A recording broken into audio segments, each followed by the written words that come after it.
Oh, we are officially live exactly 7 seconds after hitting the go live button. Hello, hello. I am Ali Iseman from Passport to Pleasure. I'm a writer, relationship coach, and founder of the inclusive relationship education platform known as Passport to Pleasure. I am joined by my wonderful, esteemed guest, who I will allow to introduce herself more thoroughly. Hi there. Hi, Ali. Thank you so much for having me here on Substack. It's my first Substacks Live. Woo! Um, my name is Dr. Marie Thouin. I'm a dating and relationship coach. I live in California. I'm also the author of What is Compersion? Understanding Positive Empathy in Consensually Non-Monogamous Know it all. Relationships. Yes. And that's the first comprehensive scholarly book on compersion, which is positive empathy when we're experiencing positive things, and we're going to get more into what these things are in connection to our partners or lovers, other lovers. Yes. So I've done a lot of research on it, and I'm very passionate about it. So yeah, I'm one Awesome. foot in the academic world and one foot in the coaching world. Yeah, I appreciate. I think that that bridge is what makes your work so impactful, and we'll get into a bit more of the nitty gritty on your work as we get into this conversation. But just as a reminder for everyone joining us today, this is an invitation for you to engage as well. We'd love to hear from you if you have specific questions, whether it's about inclusive relationship dynamics, consensual non-monogamy, compersion specifically, which is, as the doctor said, it's the joy or pleasure that you experience from your partner or someone you care about experiencing joy or pleasure with someone else. So we're going to talk about jealousy, we're going to talk about compersion, we're going to talk about how they interrelate, and we're going to answer your questions. So this is my monthly live office hours. Sometimes I will have a special guest, sometimes it'll just be me talking to you, getting weird. So thank you to those who are joining. And yeah, let's just dive right in. Thank you for showing that book. I do also have a link to that book in my resources on my Substack as well. It's in my Amazon shop, so get yourself a copy. I'll speak about compersion really briefly with my experience, because for me, compersion was actually, even though I didn't have the language, I didn't have that word, that was actually my gateway into my relationship expansion journey. It's what got me to understand there was something a bit different about how I experienced relating with multiple people. And it's what helped me get to the realization that I am actually consensually non monogamous as an orientation, as my relationship orientation. Um, and we can talk about how, relationship orientation can be a lifestyle choice. It can be, like a literal orientation. For me, it is an actual relationship orientation, and it's also a lifestyle. I live very thoroughly in the sex positive ENM space. So compersion was my gateway to that. I always thought, for me, I thought I was experiencing jealousy when I heard about my partner's, previous experiences or their fantasies, or if they desired someone else. That was really exciting to me. It felt really good. And I loved hearing about their positive experiences. And I was like, I don't understand why jealousy gets such a bad rap. Like, this is awesome. Like, this feels so great. And then I realized not everyone actually feels that way. So I'd love for you to talk a Mm. little bit about just your journey to study this thing we call compersion, and how that came about for you. Yeah, sure. So my journey was, I think, started from a very young age. Well, when I started questioning social norms around sexuality, monogamy, romance. I've always kind of questioned them by default because my parents did not live in a mononormative cohabitating couple. They did not get married by choice. They did not live together under the same roof by choice. So there was already a sense of permission to be creative in terms of our relationships with each other that I was born into, literally. But then when I grew into a young woman, went to college, and, like I was dating, and I remember when the pervasiveness of mononormativity kind of hit me. Mm. I was pretty promiscuous. I was dating around in college, and I remember one time wanting to make out with one of my music colleagues. I was studying music, real bohemian. And I was like, yeah, we had jammed out or hang out, and I was like, hey, like, I want to make out or something to that effect. And he said, oh, I can't, I wish, but I have a girlfriend. Mhm. And I remember the confusion or the realization that him having a girlfriend did not have anything to do with this moment. Mhm. I that's exactly how I reacted. I was like, that's great. I'm happy for you that you have a girlfriend, but what does that have to do with us? Yeah. Yeah. And I just remember like kind of getting started on an investigation of what lies beyond mononormativity. Are there people who do experience non-monogamous lives without just being tortured by jealousy all the time, which is the stereotype, which is what Hmm. people will still tell you when, like they think about non-monogamy from a mononormative paradigm that assumes monogamy is the only healthy way to love.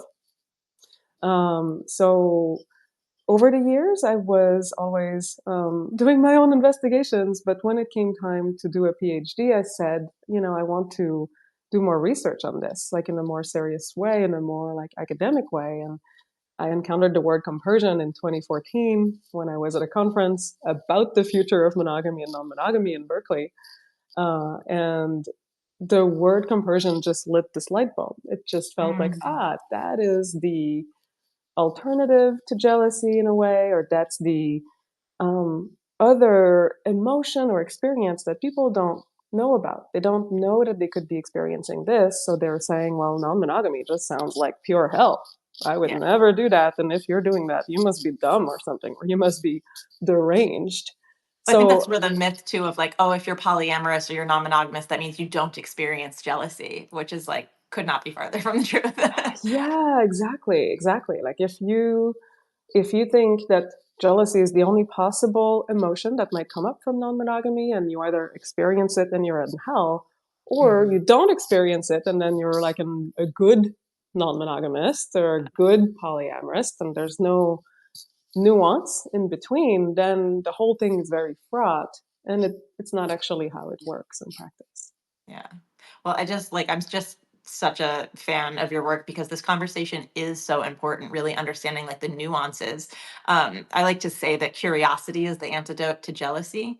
And Hmm. not everyone, and I'd love you to dive into this too. Not everyone necessarily experiences compersion or experiences it as fully or easily or deeply. So is compersion something, if people aren't feeling it naturally, is that something they can develop within themselves, or if they do have it a little bit, can they strengthen that as a skill set? Well, let's go back to basics before we dive Yeah. into that question. Like the thing, I think the most important thing that I uncovered in my research and that I really describe in detail in my book is that compersion is not just an emotion. Yeah. Yeah. It's not a monolith. It's not just feeling pleasure or feeling happy when your partners are happy with someone else. It's also oftentimes an attitude and a behavior. It's a Yeah. way that we might treat our partners in alignment with a value system that says, I want to support you. I want to support you in your happiness, even if that happiness doesn't come from me in this moment. Yeah. And so I would argue that there's a lot of people who don't experience the emotion or the bliss of compersion in the way that you seem to experience, or a lot of people do, but that doesn't mean people don't act in compersive ways. Mm. Let me Beautiful give you an distinction. example. Yeah. Like if my partner is going out on a date tonight with someone else and I'm seeing him get ready and I'm a little jealous and insecure, but I go to him and I tell him, baby, I hope you have a fun time and you look great in that jacket. And, like, do you need to borrow the car or something? Like, just to, like whatever it is that I might do to show up in a supportive way.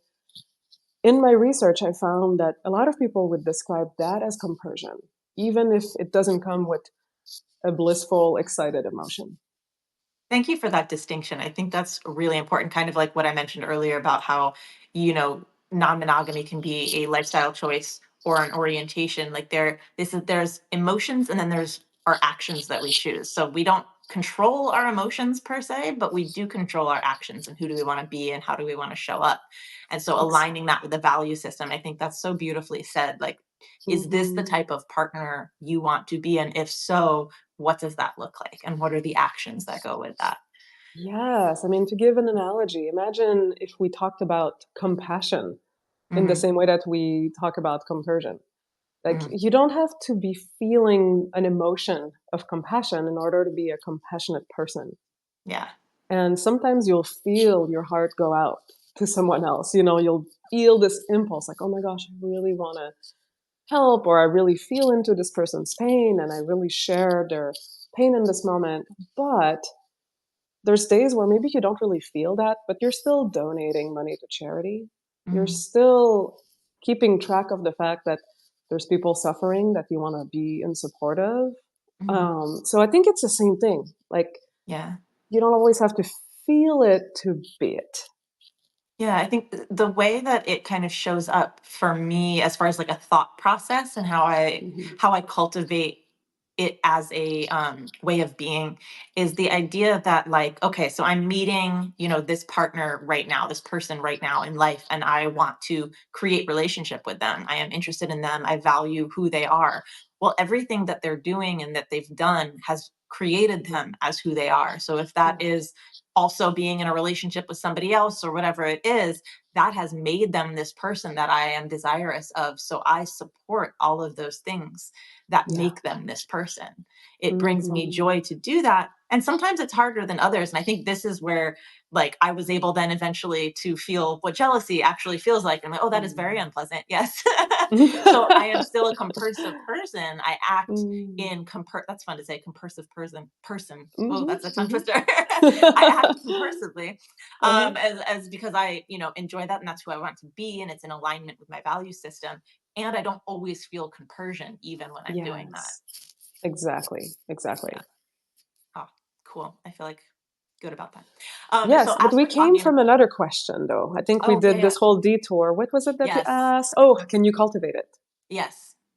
I think Yes. we're kind of talking about So, it yeah, we already. are. I think, a lot of, what goes into cultivating it and what I generally tell my coaching clients when they come to me, especially when they're in pain, they're experiencing a lot of jealousy and insecurity, and they Mhm, ask, well, how can I cultivate compersion? Really, like my book and my research lays out a whole map of what are the factors that promote compersion, what are the factors that hinder compersion. So rather than trying to like like force yourself to feel compersion, it's more helpful to look at your relationship ecosystem. Like, mhm, what are your relationships with your partners, your metamors, your relationship with yourself, with community? Like, what's your relationship ecosystem? And can you enhance it in some ways that will naturally promote compersion or give more room for compersion? So there's so many ways that you can cultivate it. You can start, like cultivating new thought patterns, and maybe it has to do with feeding your brain with some media outlets, podcasts and books and articles that have to do with polyamory, or that kind of rewire a little bit your mindset from mononormativity to yeah, like a different paradigm. Maybe it has to do with having different conversations with your partners, with like with cultivating empathy, with cultivating community. Community is so important in cultivating compersion. So anyway, I yeah. give a whole roadmap in my book Awesome. about how to actually cultivate it. And I love a pragmatic takeaway. Like I'm Mhm. an absolute nerd about like how do I employ this immediately? And that's why I Yeah. love that your book is structured in that way that people can. It's not only just so rich with information, it's actually applicable. So that's Mhm. actually, like I said, it's in my Amazon shop. You guys can get to it if you go to my Substack page. I'm sure there's a link on your page as well. But feel free to gift yourself this fantastic tome about conversion. It is just an absolute incredible. It's incredible to have all of those resources and information together in one place. So just again, thank you for your work and Thank you this so much. conversation. There's so many aspects about this compersion conversation that we can dive into, and I know one that you're very passionate about really opening up is the idea of erotic compersion. Mhm. And so this is passport to pleasure. So let's get into that. Can you talk a little bit about, what is erotic compersion? Does it count as compersion? Is it different? Just yeah, get into the nitty Yeah. gritty.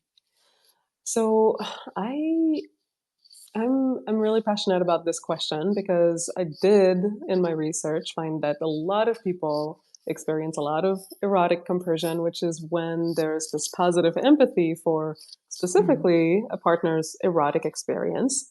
And that can happen either like with seeing them have sex with someone else or make out with someone else and then feeling turn on kind of, vicariously. So I think vicarious turn on would be a good way to put it. Love that. Or just even thinking about them being with someone else or hearing them describe that they went on a date with someone else. There's a lot of people for whom that kind of erotic compersion functions a little bit like a kink. Mhm. It's something that they love because it fires them up in a way that just having a one-on-one relationship without that, kind of third person gaze doesn't fully give them. And I Mhm. think that's an interesting topic because it might ride the line psychologically between jealousy and compersion. Yeah. That's what it So sounds that's like. why it gets really hot. Like, is it related to the term I'm familiar with is zoophilia, like being Yeah. turned on by jealousy? Is that sort of like a cousin? Is it the same thing? Is there I differences? don't think it's necessarily the same thing. I think there's people who might look at their partner, have sex with someone else, and they're not really experiencing much jealousy, but they're just experiencing like joy and turn on and exuberance in that moment. I wouldn't necessarily conflate the two, but I Mhm. think for some people, especially when we're thinking about hot wifing or Mhm. cuckolding scenarios where someone, usually the man in a heterosexual couple, is present in a room while his wife is having sex with another man, and there's a humiliation component that Mhm. these guys really thrive on. They love to feel like, oh my God, my wife is getting fucked by someone who has a bigger dick than me, or there's a sense of jealousy, comparison, humiliation that gets sexualized into a kink. And I think that is more, like reminiscent of zoophilia. Okay. Although I don't, like, I don't know if that's something that I can empirically say. I haven't necessarily studied this very specific thing, but I know that for some people, in other words, jealousy is a big part of their turn on, and just playing with the Yeah. hotness and the edge of jealousy can really enhance their sexual experience. But I don't think everyone who experiences erotic compersion would say that. Yeah, I think that and that component of, like, the edge, I think is important to talk about too. Like, a Hmm. lot of my work is around, working with my clients around boundaries and understanding, like, what those things are and how to the way I describe boundaries are the edges of your comfort zone, and that's kind of where I'm hearing some, something mutual in kind of what we're talking about of, like, maybe that turn on is at that boundary, but you have to create the relationship as a safe space in order to flirt with that boundary and push it a little bit and see if that is something that is going to add value to your experience together. Um, Right, right. yeah, And I and that's think actually. Oh, sorry. oh, so sorry, you go ahead. I was just gonna say, I think I'd love to talk a little bit too about the impact of secure relationships when it comes to compersion, Mhm. jealousy, zoophilia, erotic compersion. If you saw any trends like in your research, I can speak about my own, personal experience as well. But just yeah, the impact of secure versus insecure attachment and relationship. Got it. Yeah, and before I forget, I just want to address your question Mm, about like does erotic compersion count mm, as compersion? Because I mhm, think that sometimes like people really do get off on their partner having a good time, and their pleasure really depends on their partner's full consent and participation and agency. And mhm, in this case, I would say yes, of course, that is compersion. That is a flavor of compersion. That's a form of compersion. And there's other moments where people might think they're experiencing erotic compersion, but it's really more self centered and self mm. directed, where Okay. they really want their partner to fuck somebody else for their own pleasure, Yeah. not their partner's pleasure. Very distinct And it difference. can become a little bit coercive, Mhm. pressury, pushy. And in that case, I would not want to call that compersion because I think at the core of compersion, there's an other orientation. Yeah. Well, what you're talking about, there's an element of control, which is crossing over boundary. So boundaries about us, right? What we're going to do based on XYZ versus a rule is when we're telling somebody else what to do. I want you to have sex with this other person so I can have this experience. That's, Yeah. I'm hearing that that's Mhm. not compersion. Right, right, exactly. Yeah. If you're like pressuring your partner into doing something that they're reluctant or lukewarm Yeah. about, then that definitely would not qualify. Yeah. Yeah, and that speaks to, and then we'll dive into that other question too, but like it speaks Yeah, to, I don't even, just from my personal experience, like I don't enjoy it if I know my partner is doing it for me. Like that's not right. enjoyable for me. I enjoy it Mhm. because it's something that they want. If it's not, that then Mm. it's just, there's no, I'm like, okay, like it does nothing for me. Oh my Um gosh, you know, that yeah. makes me think of The Wheel of Consent, Mm-hmm. by Dr. Betty Martin. Do you know about The Wheel? Yes. Yeah. Yeah, so there's like, like what, like I do for me, you do for me, you do for you, you do for me. Mm-hmm. Like the four quadrants. And I feel like that would be interesting to look at the intersection of compersion and the wheel of consent. Oh yeah. And I think that a lot of people might say, like, well, I can only really be in a space of compersion if I know that my partner is doing what they're doing for them, Yeah. not for me or not for someone else, even. Yeah. And this is where having all these tools is so important, like being able to just use them as reflective tools for yourself to really understand like what are your interests, what are your turn ons, so that you can then communicate that effectively to your partner. You guys can find what, or your partner or partners, you guys can find what works for you, where those intersections are. And again, when your relationship is a safe container, you can really flirt with those boundaries and find new territory in safe ways. So, Hmm. yeah, Yeah. like we could again, are we writing a book? Is that what I just heard? Are we writing a book about compersion and that's what I heard. I don't know. Oh If my y'all gosh, heard that, drop it yes. in the Me, comments. you, and Betty Martin. Yeah, don't threaten me with a good time. Oh my goodness. I am here for it. Coming soon. Oh, there's so many books to Oh, write I know. and so little time. Honestly. Yeah. Honestly. Well, thank Okay. you for sharing that. I want to make sure we touch on kind of what prompted that, the idea of like security. So we're talking about Yes. consent, secure relationships versus, Mhm. secure insecure attachment. How does that, and does that impact someone's ability to experience compersion, or erotic compersion even in a relationship? Have you found anything in your research? So I did not measure attachment style in my Mhm. research, and the main reason why I decided not to was that I noticed that the scales, the psychometric tools that were available to measure the attachment style, were very mononormative. They Yes, were very asking true. people about jealousy, but in a context of monogamy, and that did not apply to my participants. I didn't want to give them a tool that was going to erase their experience. So I did ask them a little bit about their childhood and kind of dancing around it.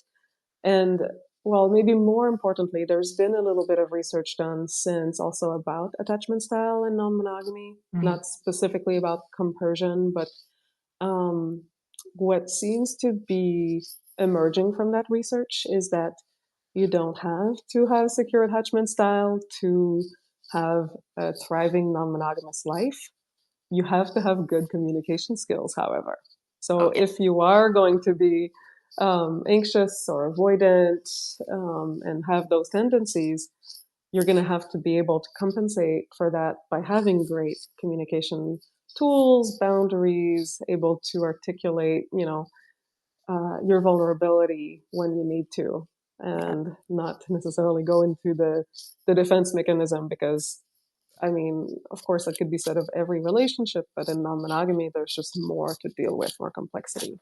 So I think that translates into compersion. Like you don't have to have secure attachment, um, and I think overall, compersion is so contextual. Like I mhm, think your attachment style and how you were wired, so to speak, is only one factor out of so many factors in the context of you and your relationship ecosystem. mhm, Like, how safe do you feel in that particular relationship that you're in? How mhm, safe do you feel with your metamor? How safe do you feel in your community? How safe do you feel within yourself? Like, have you eaten well? Have you slept well. Like there's so many factors that will either hinder or promote compersion that I think attachment style probably does have an impact, but it's really not the only thing. And it's not something that I would say like, well, if you're not secure, don't even try. Like that's not Mhm. true. Well, yeah, I think anytime we're in those absolutes, right? And I just really quick, I want to remind everyone, if you're one of my paid subscribers at Passport to Pleasure, you can actually engage and leave some questions with us there in the chat. So you don't have to be quiet and in the wings. You're welcome to interact with us and drop your questions there, but also don't feel pressured, but this is an invitation. We are here for you. And if you're watching the replay of this, drop those questions in the comments. I will absolutely be checking all of them. Um, Oh my goodness. And of course, I went on a tangent and then completely blew my mind on what I wanted to bring up. Oh yeah, just talking about the interplay and secure relationship with self, I think too is something that's come up for me. Like, am I feeling insecure? That makes it a lot harder to feel things like compersion and just confidence in general, right? It's Hmm. something that I have noticed definitely plays into it. And that's my responsibility. How do I Hmm. communicate that to my partner? Do I need to communicate that to my partner right now? Or is this something I can take care of, Yeah. within my own personal relationship? And those communication skills you talk about, absolutely, that is one of those, again, I think, ways that we can live into the type of person we want to be. Are you communicating openly? It's something I talk about, where I talk about, open relationship doesn't necessarily mean non-monogamous. Do you have an open Mm, monogamous relationship? Are you guys speaking yes. openly about these things? Is this relationship a container where you can bring forward anything and everything that needs to be looked at without being reactive to each other? Yeah. So yeah, the Hmm. communication thing, that's why I say, regardless of if you're monogamous, non-monogamous, learning about the skills of open relating that are required by consensual non-monogamy will only improve your relationship. And you can experience compersion and practice compersive behaviors in any relationship dynamic. It Yeah. shows up across the board. Yeah. Absolutely. Yeah. Yeah. And I I love think that's the another that's another next book. Yeah, I was gonna say, I'm like, you've got a lifetime now of books Hmm. ahead of you Yeah. to work on. I look forward to reading every single one. Mm. Um, want to make sure, you'll see me kind of glance over. I have notes again, nerd. It's Mhm. the only way. Our work, I know my work. I started doing what I'm doing because of my personal journey, but now what I do professionally also impacts, how I show up personally. Mhm. Are you comfortable sharing like how, this exploration of compersion has, impacted your life, how you relate in your family, how you relate with your friends, etc.? Mm. Well, yeah, it's definitely highlighted the places Mm, where I am not showing up with compersion. Oh, interesting. Yeah, I think that when you focus on something so intensely for so long, it, like you see the world through that lens. Hmm. And I think now I'm so much more aware of when I act in competitive ways or in jealous ways or in compersive ways. Like it feels very, very clear to me. And yes, it is applicable to all of my relationships, really. Um, for some reason, I haven't really experienced a ton of jealousy in my romantic Mm, relationships, but hmm. I tend to experience quite a bit of envy and competitiveness and sometimes jealousy in my work and my friendships. Oh, So it's been interesting. really interesting, yeah, for me Yeah. to look at that through the lens of, okay, like what kind of advice would I give myself? You like put the hat on, take it off. Yeah. Yeah. Oh, Oh, and I exactly. love that distinction too of like, it's not this idea of like, okay, I experience a lot of compersion romantically, therefore I experience it willy-nilly in all of my types of relationships. No, there's different Yeah.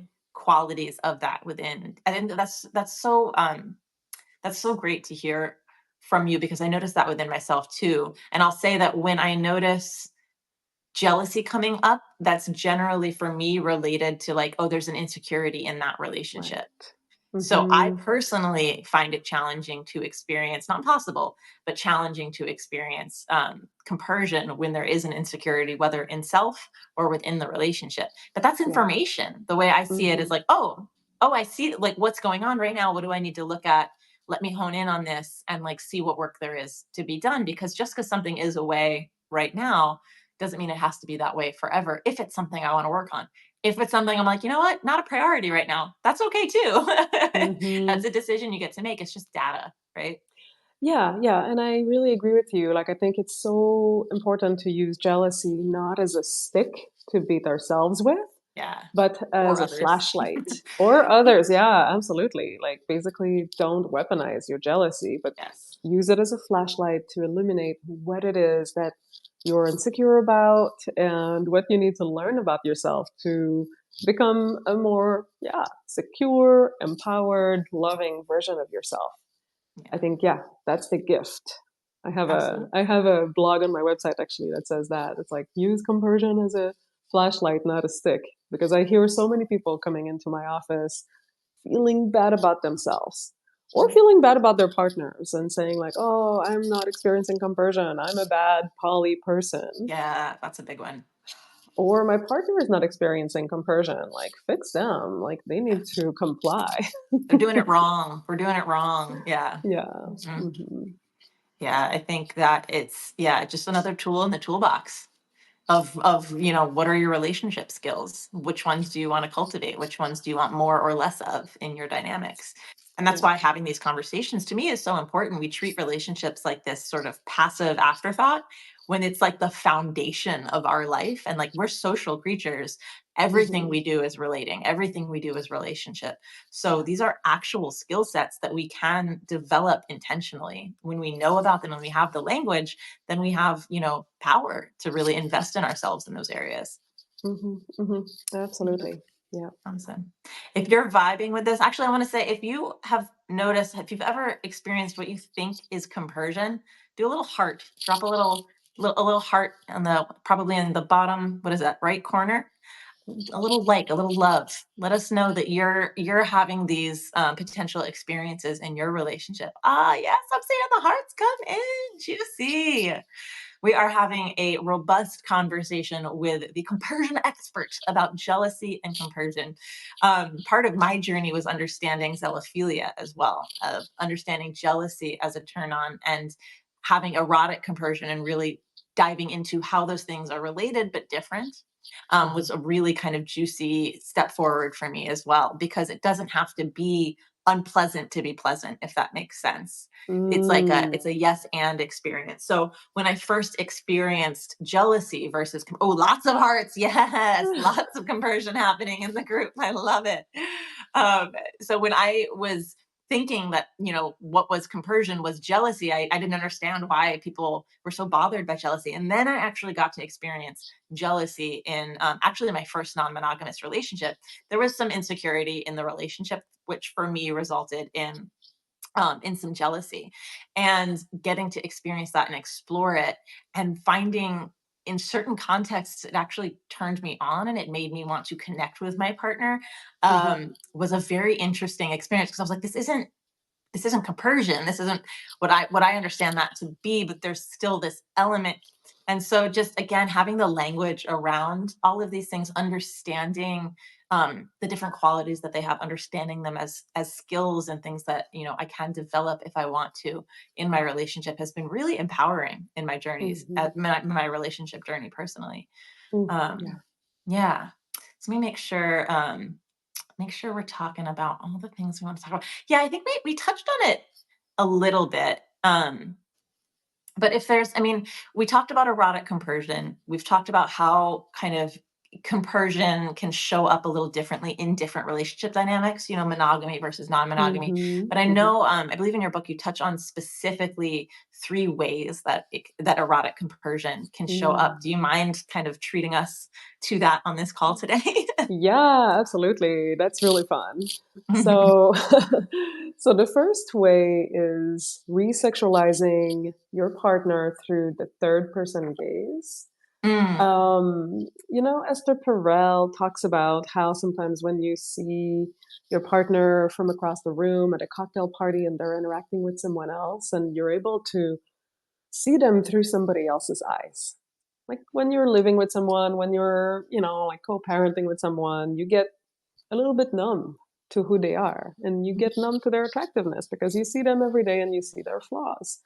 But when you think like, wow, someone else might be attracted to my partner, um, then you're able to get that fresh dose of like seeing them with fresh eyes, basically. Mhm, mhm. And that's something I think that really can enhance that sense of erotic compersion is, wow, like my partner is having sex with someone or making out with someone else. Oh, like they are attractive. Look, look at Yeah, that. Like that's kind of yeah, edgy, but also it makes you re-sexualize them.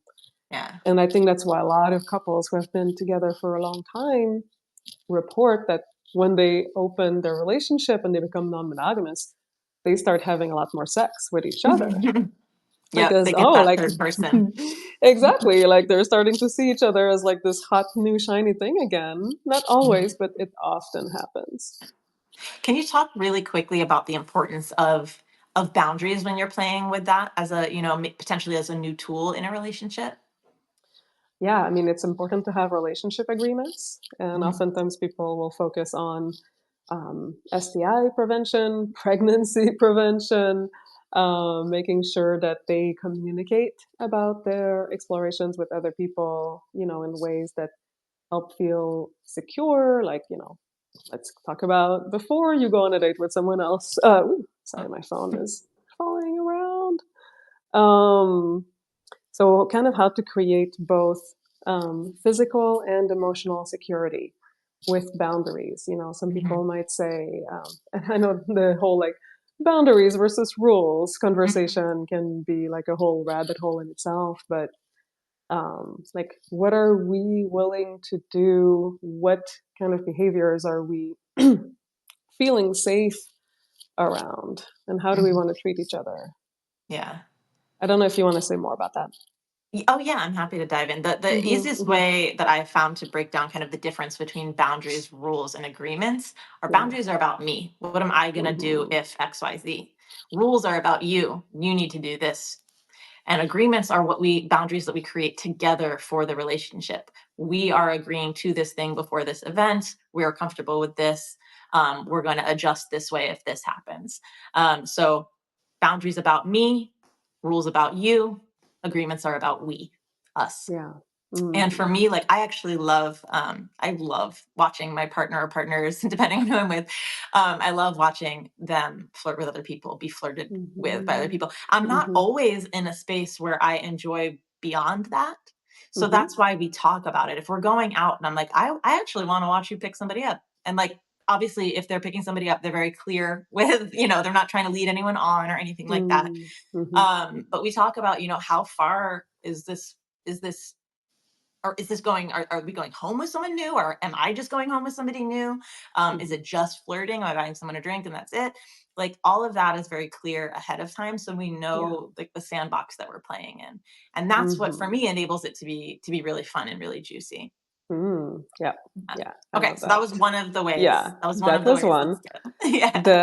The second one is taboo quality, Mm, and like it's the idea that a lot of people consider non-monogamy as a taboo. I mean, it is pretty much in our society, like still very stigmatized, and the fact that it is in the shadow and it's not something that is really normalized yet yields it a sense of sharing a secret with your partner. And oftentimes, I mean, and I think like some people are completely out as polyamorous and they don't feel like mm. that's much of a secret. But I had research participants, like that. I actually will read you a quote from one of my participants who Yeah. said, like there's a sense of sharing a secret. There's something very titillating about that. There's Yeah. a taboo quality also. I love to tease my partner. I ask him, so at your workplace, did someone catch your eye or attention? And then he shares with me these dynamics. And it's great. And I feel alive. I feel bubbly.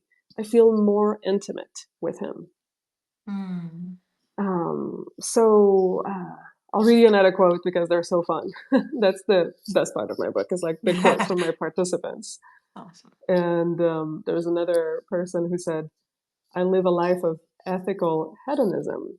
I have a lot of group sex. I'm very open about my desires and my fantasies.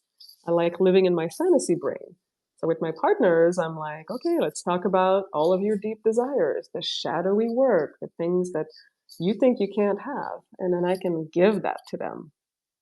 So, Mm, kind of bridging the fantasy world with the reality and mhm, playing in a zone that is shadowy and that you feel like maybe other people would disapprove of. I mhm. think there's so much erotic charge in doing things that are prohibited Yeah. socially. Well, it's so intimate, right? It's so vulnerable to just be like, here's my shadow. Here's the thing that maybe I carry shame around, or I'm definitely not sharing it with other people. So you're one of the select few that gets to come into that shadow, into that private space, and play there with me. Yeah, Yeah, exactly. I love that. So the third one is alchemizing jealousy into desire. Okay. And that is where zoophilia, like making jealousy into a kink, would live. Hmm. Hmm. And that is about, yeah, playing with that edge of, it's an activation of feeling, it's an arousal state that maybe in some circumstances might just be, like um, showing up as jealousy in a negative way, in a way that feels disconnecting and really hurtful. But in some ways, maybe when there's enough connection, enough trust, enough turn on, there can be a really beautiful connective aspect with playing with that energy of jealousy. Um, so I'll maybe read you a couple of quotes also there Yeah. to illustrate that. When So there was someone who says that he was using jealousy as a kink. So he said, when I give my partner head as they talk about the things that they would rather do outside of me, I'm really turned on and I feel really connected. Sometimes I want to feel jealousy and shame. I like to play around with that. Like, I want you to go out and play with other people that you find attractive in front of me. Or I want you to tempt me and that you can't take me home, but you're taking someone else home. There's ways that you can play around with any emotion, that you can turn it from a negative into a playful positive. And you can play around with jealousy just like you can play around with sensuality and not make it this heavy thing. You can make it this light, playful, sexy, sensual, or connective, intimate thing. Oh my God, I love that. That is so well articulated. The power of like anecdotal examples. I think is really helpful. You can Hmm. really like personalize that. Like I felt that.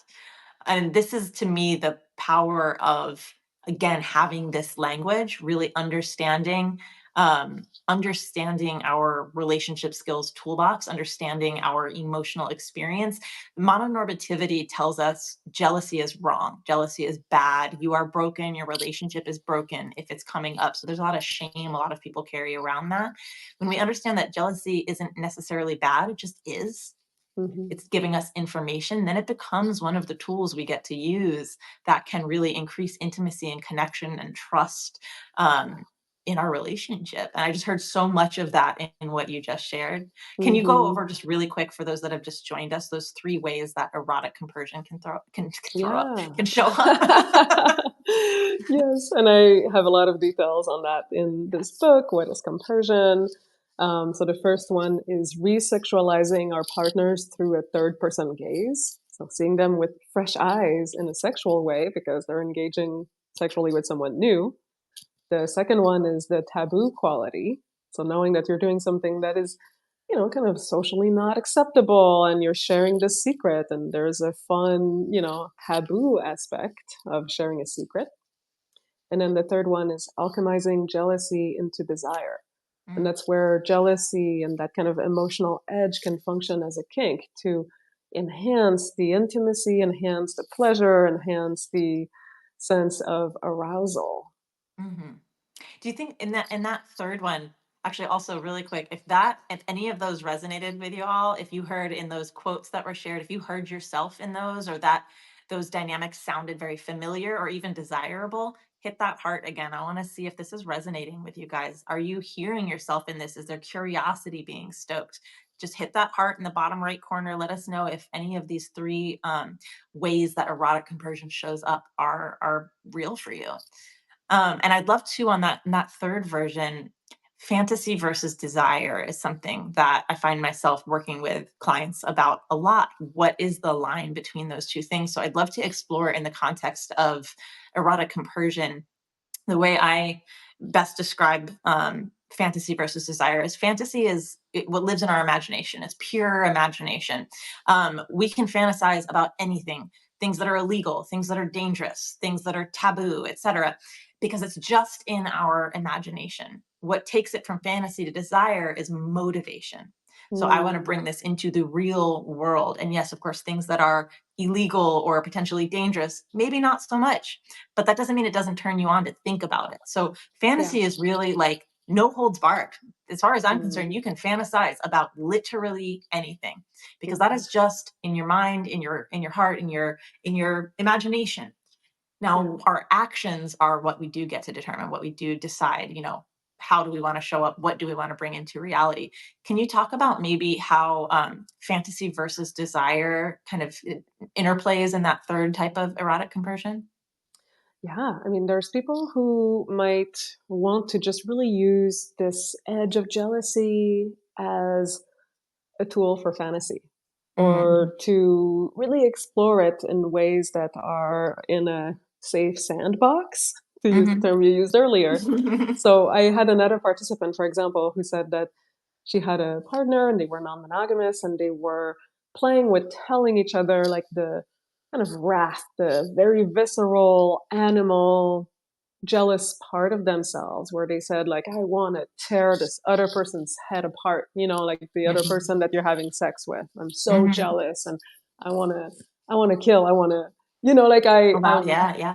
basically like letting themselves go there in a Like, very playful animal. way.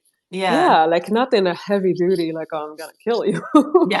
They're but just like, "I'm more like feeling this," like, yeah. this animal charge, like, rah, Mhm. like, I want to reclaim you, you're mine. Mhm. And playing Mhm. with also that possessiveness that is, Mhm. I think, like a biological urge. Like like we're wired to possess and to own. And, like it's not just biological. I think there's also so much socialized Yeah. conditioning. Oh, yeah. But to be able to own that shadow rather than pretend it's not there, I think is so cathartic and can help you actually not be a slave of that shadow. Yes. Because if Acknowledging it. you if you're just trying to behave like a nice poly person and pretend that you don't have any jealousy, then it might just come from left Yeah. field and like create some passive aggressive comments and all of that. So I think doing that kind of intentional play with fantasy and jealousy and even erotic compersion, like to be able to also like eroticize, like, okay, let me imagine my partner with someone else, and can I eroticize that, or is it just invoking terror? Can I use my fantasy world to or my imagination to create new neural pathways or new possibilities before it Mhm. actually happens and I'm confronted with that reality? Like sometimes it's helpful for people to start imagining feeling any kind of compersion or pleasure or turn on if their partner is going to be with someone else before they actually go out on a date so that they can Mhm. feel like they have a level of psychological preparation. Yeah. Well, it's um visualization, right? It's like yeah. it's like what athletes do. They visualize themselves winning before they even Hmm. start playing the game. Yeah. It's almost like what I'm hearing is like using fantasy as a to be a little cheeky, using fantasy as like exposure therapy. If you're like trying to work on Yeah. maybe Hmm. shifting how you respond to a certain stimuli with your Hmm. partner. Yep. Yeah, I think that's I well said. love that. Hmm. I love that. Has anyone who's watching right now used your fantasy or imagination to imagine scenarios that maybe if they were real would be much more unpleasant, but when they're contained in fantasy, they are delightful. They are intriguing. They are enticing. Drop a heart in there, hit that heart in the bottom right corner if you have used fantasy as a way to get more comfortable with an idea. Oh, I'm seeing the hearts come in. We got pros in the audience. I love that. That's so I love just hearing all these these three different variations of erotic compersion. It's so just so empowering to have language around these things, because then we can Mhm. understand ourselves better. And in doing so, then we get to communicate ourselves to our partners and other folks in our lives all the more clearly. Yeah. Yeah. And you know what? I actually had a participant in my study say that Mhm. she experienced more compersion, but also more jealousy over time Oh, with interesting. her non-monogamous life. Like it's a little counterintuitive because oftentimes you expect people to experience less jealousy and more Mm. compersion for things to go in that direction only. Hmm. But she said that she's not resenting that because she is actually working with her jealousy as a form of expanding her consciousness around her emotions. Like she said that she thinks Yeah. she's experiencing more of everything based on her spiritual path and being a Buddhist meditator Hmm. and taking things out of the shadow, basically. So just having things less repressed in her psyche just brought up more of everything. So I think that's a really Yeah. important data point to understand like, okay, like the goal is not just to have all compersion and zero jealousy. Like you can Yes. never eliminate such a basic human emotion. And it has its role. Like jealousy Yeah. has a function. Like you don't necessarily want to eliminate anger or fear or sadness from your Yeah. emotional repertoire. So Well, why would you want to eliminate jealousy completely? Well, and I think that's a really important point. Is we don't, it's not like if you minimize your capacity for pain, you don't get to select which emotions necessarily you feel more or less. It's just feeling more or less. So when you expand your capacity for joy, you also expand your capacity to hurt, to feel unpleasant things as well. It is, if you're having the experience of, like, compartmentalizing, squashing down one or two, unpleasant emotions, they're gonna come up if you are still working on, developing your access to joy and all the yummy, juicy feelings. You are opening yourself up to those other less pleasant experiences as well. But it's removing the judgment around those and the aversion around those, and really understanding it's just more of the colors in the crayon box, in the emotional crayon box I that you love get to live that. this life with. Yes, Yeah. yes. And I also, like, it's making me think of something I reflect on is, we see the media, there's so many terrible, violent, horrible things, happening all the time. And it feels like it's more than it's ever been. And Mhm. I always question, is it that it's really more than it's ever been? Or is it that that's just what we're focusing on because, it gets eyeballs, fear sells. It's good for Mm, advertising. mm, And there's also really good stuff happening too. So is it yeah. that I'm really feeling more jealousy and fear and all that stuff too? Or am I just more accessible to all my emotions now because I've Mhm, been working on mhm. myself? Right, right, like the power of awareness to just Yes. flashlight on everything or magnifier glass on some Yeah. things that maybe were, yeah, like just in the background or in the back burner before, but now you're actually experiencing them Yeah. tenfold.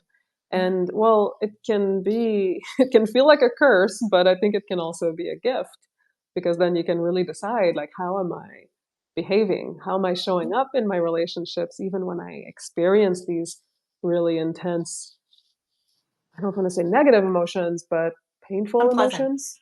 Yeah, Unpleasant is a word I yeah, use. Pleasant, unpleasant. unpleasant, Yeah. painful. Like, who do I want to be in this Mm. space? And I think that's where our ultimate freedom comes Yeah. in. Well, it's understanding their relationship, right? Like, there is no bravery without fear. You're not Mm, a brave person if you're not afraid. You're just doing something. true. Mhm, mhm. So that is such an important thing to remember. Like, if you're choosing, like, who are you choosing to be? Because then if you have access to all of these different experiences, all of these different emotions, it's a choice. If you're only allowing yourself one or two to really be expressed, the other stuff that comes through is not so much of a choice. It's going to come Mhm, through. I assure mhm. you, in one way or another.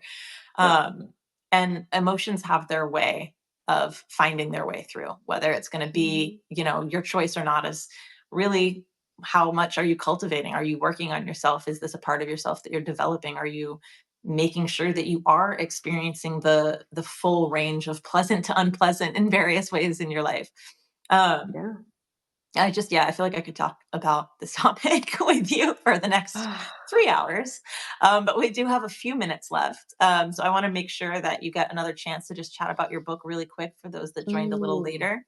yeah. Please do share, give a little screen time for that baby. Thank you so much. Yeah, so that's my book, What is Compersion? Understanding Positive Empathy in Consensually Non-Monogamous Relationship.